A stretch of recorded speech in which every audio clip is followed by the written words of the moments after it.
Hi hello everyone, welcome to our channel.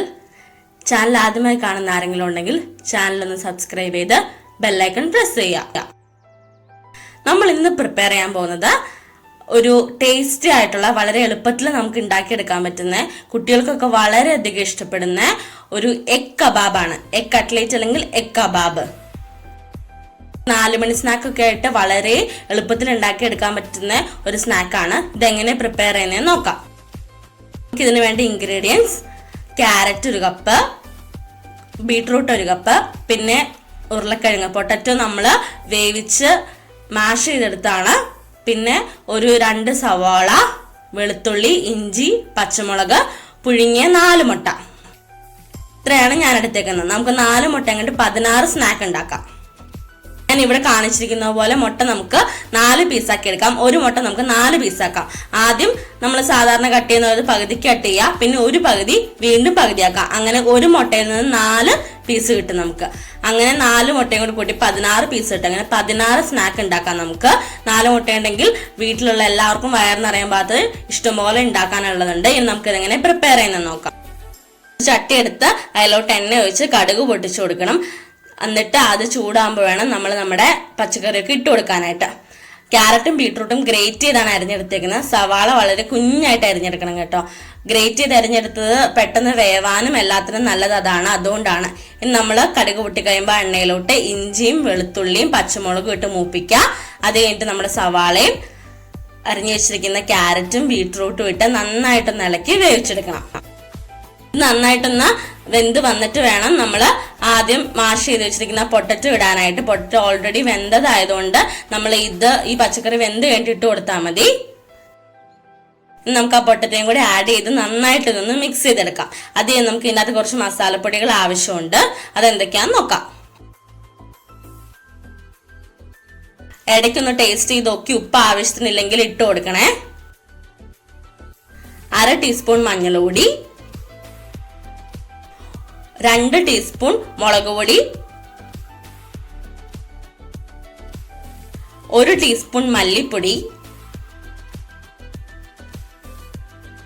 1/4 teaspoon garam masala. ഇത്രയാണ് നമ്മൾ ചേർത്ത് കൊടുക്കുന്നത്. ഈ പൊടികളെല്ലാം കൂടി ഇട്ട് നന്നായിട്ടൊന്ന് മിക്സ് ചെയ്തെടുക്കണം.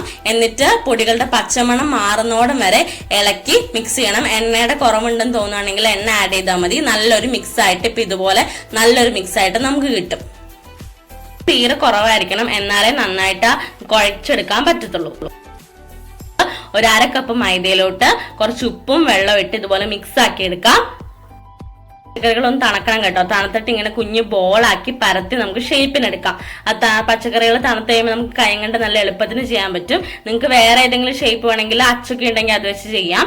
നമ്മൾ ആദ്യം കുഞ്ഞു ബോളായിട്ട് പച്ചക്കറി ആക്കിയിട്ട് നന്നായിട്ട് ഇതുപോലെ കാണിച്ചിരിക്കുന്ന പോലെ പരത്തി അതിൻ്റെ അകത്തേക്ക് നമ്മുടെ 1 പീസ് മുട്ട വെച്ച് കൊടുത്ത് നന്നായിട്ടൊന്ന് ഫില്ല് ചെയ്യാം.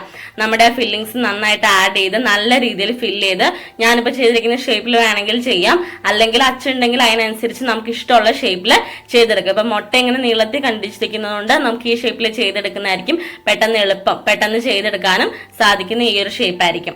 നന്നായിട്ട് ഫില്ല് ചെയ്ത് ആ ഒരു പച്ചക്കറിയുടെ ആ ഒരു ഫില്ല് നന്നായിട്ട് ഉണ്ടെന്ന് ഉറപ്പ് വരുത്തണം. മുട്ട ഫുൾ കവർ ചെയ്ത് നന്നായിട്ടൊന്ന് ഫില്ല് ചെയ്ത് നമുക്ക് ഷേപ്പിലാക്കി എടുക്കാം. പച്ചക്കറി ഒന്നും ഉടഞ്ഞു പോവാതെ നോക്കണം. നമ്മൾ ഒട്ടും വെള്ളം ചേർക്കാതെയാണ് പ്രിപ്പയർ ചെയ്തിരിക്കുന്നതെങ്കിൽ ഒടിഞ്ഞൊന്നും പോവാതെ നല്ല ക്രിസ്പി ആയിട്ട് നല്ല രീതിയിൽ നമുക്ക് കിട്ടും. അത് മൈദയുടെ മിക്സിലോട്ടിട്ട് നന്നായിട്ടൊന്ന് മിക്സ് ചെയ്തെടുക്കാം.